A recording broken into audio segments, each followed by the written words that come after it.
Coach, you've officially been here now 5 months as a Terrier coming over from the west coast of California. I'm guessing since that time you haven't had very many days off. Not a lot of time off. Not a lot of time off. I don't give myself a lot of time off personally, but I think one of the things that I've stressed to my staff and to the girls, like, we're in this great city. We're in this great location. Boston is a fabulous place to live, work, play. You got to get out and enjoy it a little bit. So we've tried to make sure that the girls have a day once a week or so when they have some time where they don't have to go to class and they don't have to play basketball. So that's one thing that we've really tried to key on for our own benefit too as a staff, that we have some free time to relax and enjoy. When you got the job on June 6th and they said, you know, you're probably going to hit the ground running, did that live up to what that quote means to you? I think I had to hit the ground sprinting.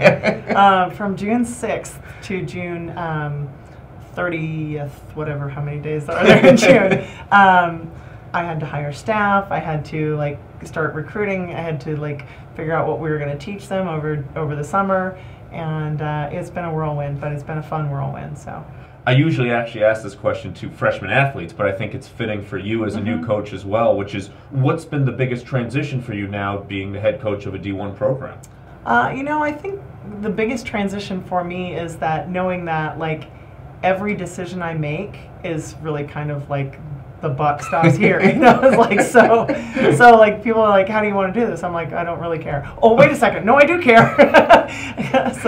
so making sure that things align with my philosophy all the time has been a little bit of a transition, because I've been an assistant the last 5 years. I'd throw an idea out there and yes, it gets accepted, or no, it doesn't, and you just kind of deal with it and move on to the next idea. But here it's no, I have to say, does this dovetail with what I want, or does it not? So that's been an adjustment a little bit. How many times have you contradicted yourself and then said, wait a minute, this is now what I want to do? Hopefully not too much. Try to plan ahead so that when you're in that situation with the girls or anything, and somebody asks you a question about, do you want it this way or that way, you try to be forward thinking. It's caught us a couple times, caught me a couple times, just do you want us to play it this way or that way?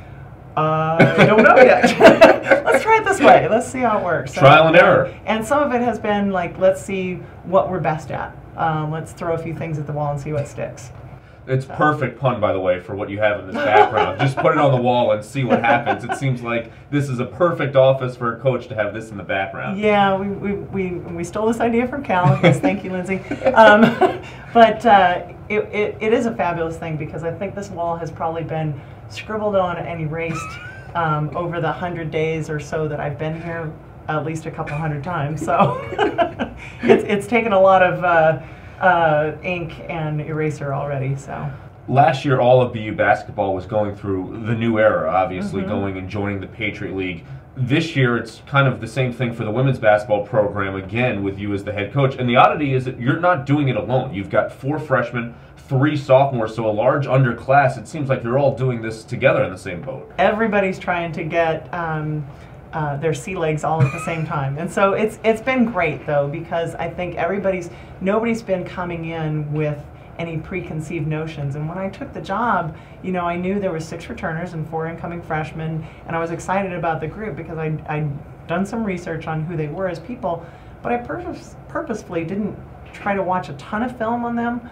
only to get acquainted with their game a little bit. But I thought if I had too many preconceived notions about what they do, then I probably would steer them in a direction, and I really wanted to see what they were capable of, just, you know, kind of in one-on-one play, and then in small groups, and then obviously in transition, which we're going to try and run a lot of. So, well, to follow up on that question, you know, instead of saying these spots are necessarily solidified for players when you're watching the tape, what's been the surprise in watching these players on the court versus what you've seen on the tape beforehand? I think a surprise has been how really open they are to doing it in a different style than they've been coached to before, or that they may have had the kind of preconceived notion of what it might be like coming in, or returning to the same team but a different coach.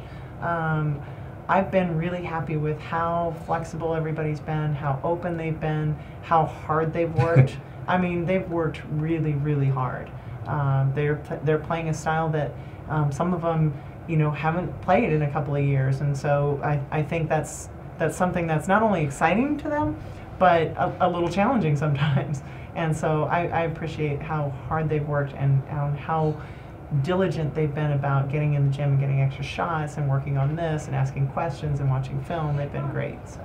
You mentioned at the beginning that one of the first things you had to do was hire a staff, and the truth is you and your staff read almost like a WNBA all-star team. It's very impressive. Well, the it kind bios. of literally is. It really is, exactly. So I'm just curious how almost the philosophy changes now in recruiting players, or just when you're speaking to the athletes, that there is life after college basketball now for women in basketball. Right, and I think one of the things that we speak to in recruiting and in talking to the girls on the current squad is that, like, one of the things that I've always appreciated is that I'm a very visual learner, and I think a lot of basketball players and a lot of like athletes are very visual learners. You learn by emulating your favorite player, and then you learn by doing it like you've seen somebody do it in practice, and then you learn from the players that are older than you. And I think what better environment than to be coached by players who've done it at the highest level, and not only are great players and great athletes. Like, you talk to these guys off the court, they are great people. Like, Taj is a mom and a superstar at that, and she's been playing for 20 years and somehow balancing family and all of this stuff. And Cindy's been all over the world and done everything you can as a player and as a coach.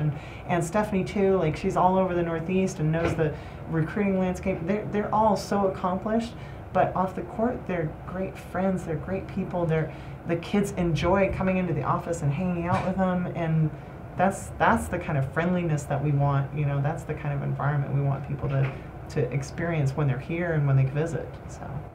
Now, when you hear people say a Katy Steding coach team, what's the next thing you want to hear after that? Boy, they play hard. I don't really hang my hat on a.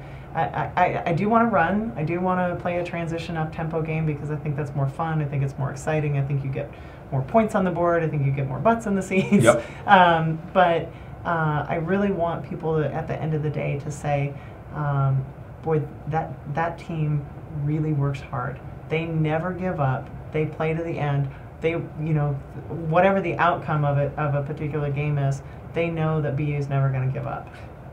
So now, on opening night, November 14th, a noon game against Northeastern, who's going to have more butterflies, you or the players? It's probably going to be equal. It's probably going to be equal. I went into the scrimmage the other day and told the girls, like, I know you're nervous. It's okay. I'm nervous too.